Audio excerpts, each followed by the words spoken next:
Baik, bismillahirrahmanirrahim. Assalamualaikum warahmatullahi wabarakatuh. Selamat pagi, Bapak dan Ibu. Eh, saya mencoba membuat kembali untuk dokumentasi berkaitan dengan hasil dari review internal SPM. Hari ini 23 April 2022, saya mencoba merekam pagi hari dan baru bisa. Mudah-mudahan tidak terlalu terlambat untuk kita bisa mendiskusikan hasil review internal SPM. Kemudian kita mungkin perlu konfirmasi terkait mungkin sudah dilakukan perbaikan juga dari dokumen. Nanti kita coba lihat dari dokumen hasil review. Kemudian kita juga bisa mendiskusikan tentang saran perbaikan dan tindak lanjut pada dokumen LED atau LKPPS. Kemudian kita juga akan menjadwalkan hybrid Zoom pada hari Senin. Nah, nanti kita coba diskusikan apakah waktunya akan jam 1 atau jam 15. Rangkaian pertemuan Zoom mungkin kemarin sudah disampaikan via WhatsApp Group. Itu ada 3 bagian, bisa jadi cukup hari Sabtu saja. Tapi kalau misalkan ada yang berhalangan nanti bisa hadir hari Minggu misalkan. Atau kalau sudah cukup mungkin salah satu. Terus kemudian nanti hari Senin ya kita akan coba tentukan dari hasil diskusi dari 2 Zoom meeting ini. Nanti juga akan mengundang dosen yang lain dan review internal dari Prodi TG, dari dosen, dan juga berharap mendapatkan banyak masukan dari Kaprodi S2 sehingga apa yang kita diskusikan pada Sabtu dan Minggu mungkin lebih lengkap lagi begitu ya. Nah, secara sederhana mungkin kalau dirangkum hasil review internal SPM, beberapa kriteria akreditasi yang sudah cukup baik dalam artian nilainya lebih besar sama dengan 3,0 yang berdasarkan hasil review tersebut. Tentu saja itu bisa subjektif karena mungkin hasil yang diperoleh adalah ya tergantung dari penilaian asesor dalam memahami dokumen atau menilai dengan kriteria instrumen kriteria yang ada di penilaian. Yang sudah cukup baik diantaranya adalah kriteria D1, D2, D4, dan D7. Secara umum mungkin di atas 3,0, sedangkan yang D2 mungkin terkait dengan data atau kondisi real di program studi mungkin juga kondisinya masih lebih besar sama dengan 3,0 ya beberapa itu. Sedangkan untuk kriteria yang lain mungkin ada yang di bawah 3,0 dan itu menjadi target utama untuk perbaikan. Nah, mudah-mudahan itu kita bisa lakukan. Dan jadi arahan dari Kaprodi mungkin kita berusaha untuk melakukan perbaikan terutama untuk bagian yang nilainya di bawah 3,0. Nah, selebihnya mungkin kalau bisa kita perbaiki perlahan-lahan itu juga bisa melengkapi. Namun meskipun begitu nanti kita coba lihat di masing-masing kriteria ini. Jadi kriteria yang lain nanti bisa saling belajar dan juga bisa dibantu mudah-mudahan oleh tim yang saat ini mungkin sudah mendapatkan hasil yang baik.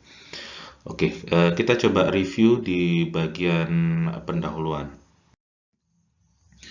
Nah, terkait dengan dokumen ini ada file Excel terdiri dari 2 sheet. Ada sheet pertama hitung F1 dan yang kedua adalah F1.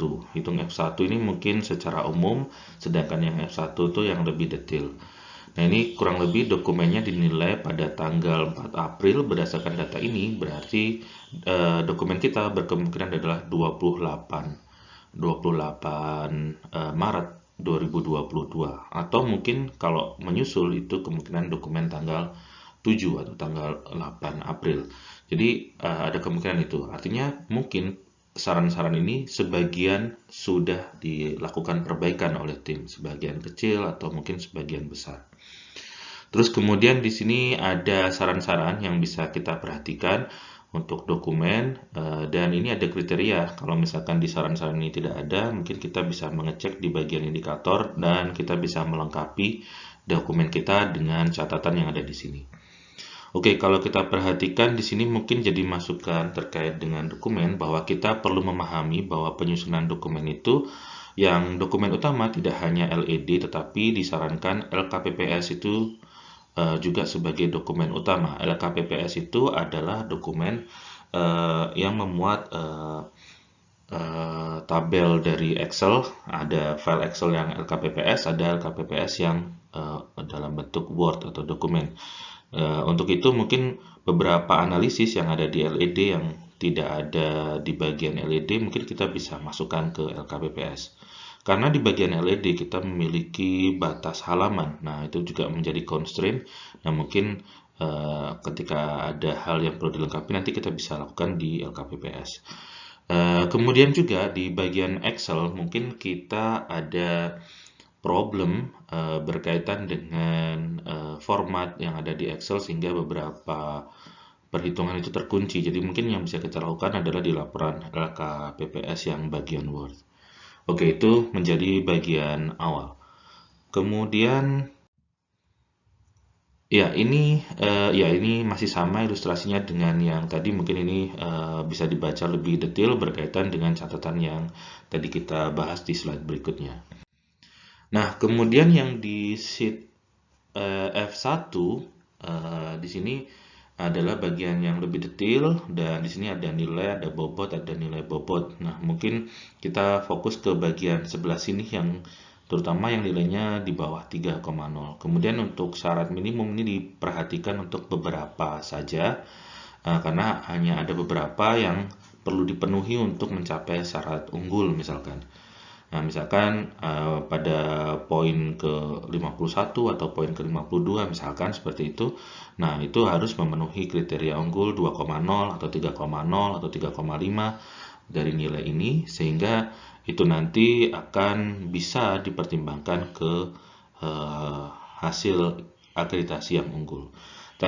Secara sekilas kalau kita perhatikan resumenya, mungkin dari hasil SPM sudah cukup memenuhi hampir di semua kriteria yang ada syarat minimum. Nah, berarti sekarang kita tinggal mengejar di bagian nilai yang belum sampai di 3,0 atau lebih dari 3,0 begitu.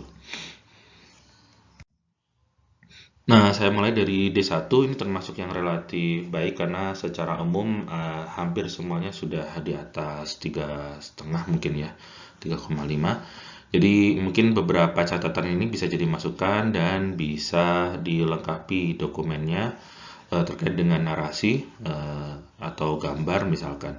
Nah, dari sini mungkin mekanisme, kalau kita baca yang bagian di sini, mekanisme dan keterlibatan pemangku kepentingan dalam penyusunan VMTS secara dokumentasi, walaupun belum terlihat sudah berapa kali siklus PDCA, benchmarking belum terlihat khususnya kurikulum yang dipakai. Jadi mungkin ini jika bisa ditambahkan narasi yang baik, itu nanti akan bisa menjawab catatan ini. Meskipun begitu, untuk nilai yang 4,0 kita perlu cek lagi beberapa indikatornya. Siapa tahu ada yang belum begitu ya. Siapa tahu ada nilai yang terlalu mudah diberikan oleh SPM, itu juga bisa kita cek kembali. Nah, itu silahkan nanti menjadi bagian evaluasi dari tim. Lebih jelasnya mungkin nanti hari Senin ketika ada hybrid Zoom dengan Kaprodi. Nah, itu mungkin nanti akan lebih yakin apakah ada yang bisa kita perbaiki di kriteria D1 juga. Rasanya hanya satu slide untuk kriteria D1, kita lanjut ke kriteria D2. Nah, untuk kriteria D2 ada beberapa catatan ya. Nah, di sini mungkin kita coba lihat satu persatu. Nah, di sini ada nilai yang 2,0. Ini mungkin kita perlu konfirmasi apakah sudah ditambahkan narasi.